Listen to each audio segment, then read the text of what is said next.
Après Miss Tuning Magazine 2001 qui a salué la victoire de Marie Prianon, qui sera la prochaine Miss Tuning Magazine 2002?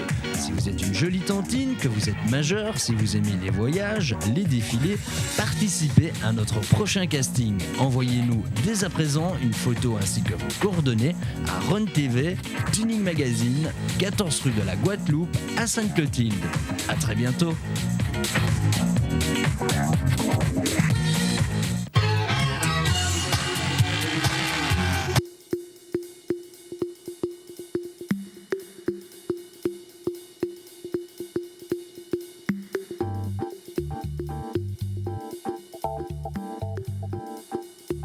Aujourd'hui, vous êtes là pour lancer une voiture à La Réunion. C'est nouveau, bien ça fait partie de votre routine du travail de tous les jours maintenant?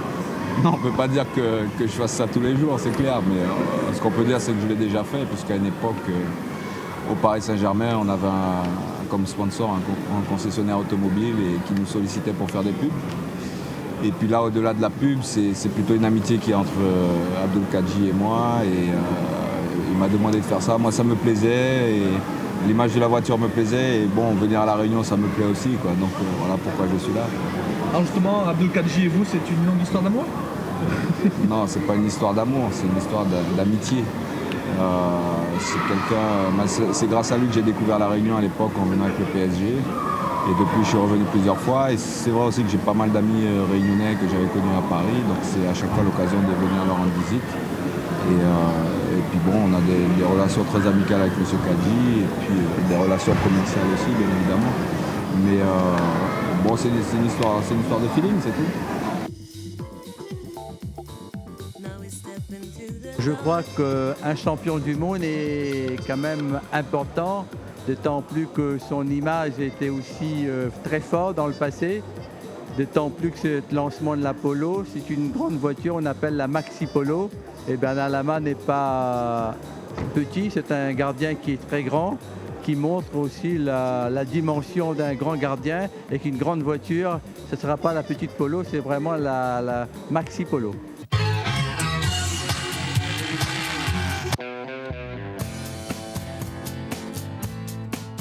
Bonjour Pierre, ça va? Bonjour, ça va, merci. Alors encore une fois, nous allons découvrir une belle voiture grâce à vous, une Fiat 1500 d'époque. Ah ouais. Alors, l'histoire?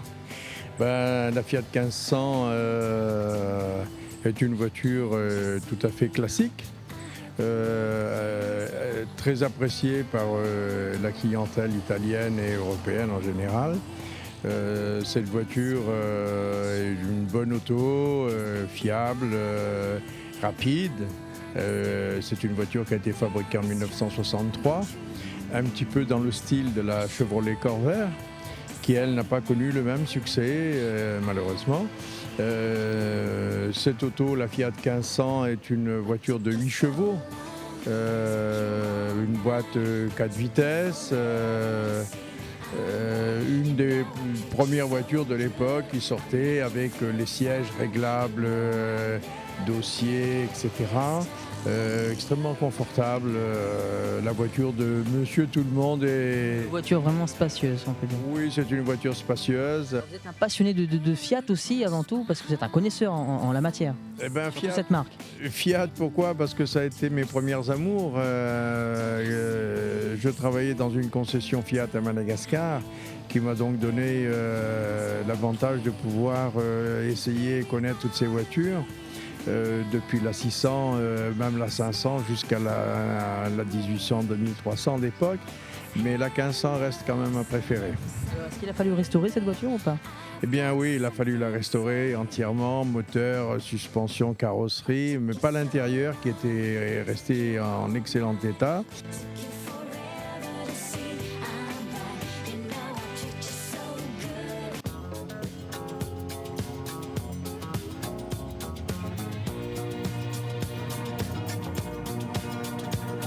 Restauration, des pièces, est-ce que c'est difficile de trouver encore des pièces pour ce modèle?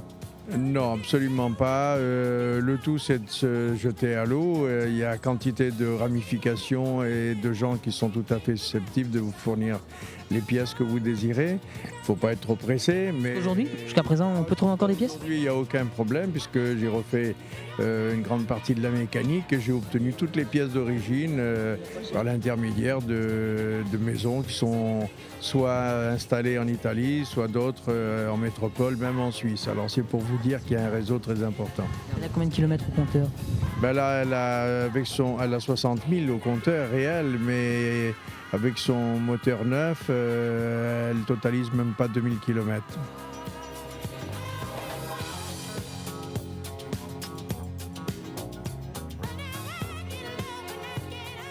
Alors Pierre, est-ce qu'on peut dire que la Fiat 1500 c'est une voiture familiale?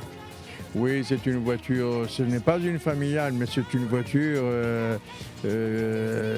qui convient bien à une famille de 2-3 enfants. Et elle est en pique-nique, il n'y a pas de problème, le coffre est un grand coffre ou pas? Le coffre est très volumineux et pour une voiture de cette taille et en plus accessible, il n'y a aucun problème. Pour les pique-niques, je vous la recommande. Pierre, à savoir aussi que cette voiture elle est à vendre aussi. Oui, alors comme je vous le disais ultérieurement, ce sont des voitures que je suis obligé de vendre pour une question de place, de garage. Et c'est une voiture qui conviendrait parfaitement à une personne qui débute dans le domaine de la collection parce que c'est une voiture qui est dotée de quantités de chrome qui sont aujourd'hui absolument abandonnées dans les nouvelles fabrications. Donc une voiture plaisante et fiable pour un collectionneur débutant, c'est exactement le modèle qu'il lui faut. Ok, je crois que le message est passé. Merci beaucoup Pierre. À la prochaine. Merci. Tuner en herbe, ceci vous concerne. Hyundai, Télémag et Tuning Magazine vous proposent de participer à un grand jeu avec un voyage pour le mondial de l'automobile à la clé. Imaginez à partir de la Hyundai Accent un tuning tel que vous en rêvez en nous dessinant votre projet et en y ajoutant le descriptif de vos transformations. Bulletins et règlements sont disponibles dans tout le réseau Hyundai et dans le Télémag. Le vainqueur se verra offrir un superbe séjour tout frais payé pour assister au prochain mondial de l'automobile à Paris offert par notre partenaire.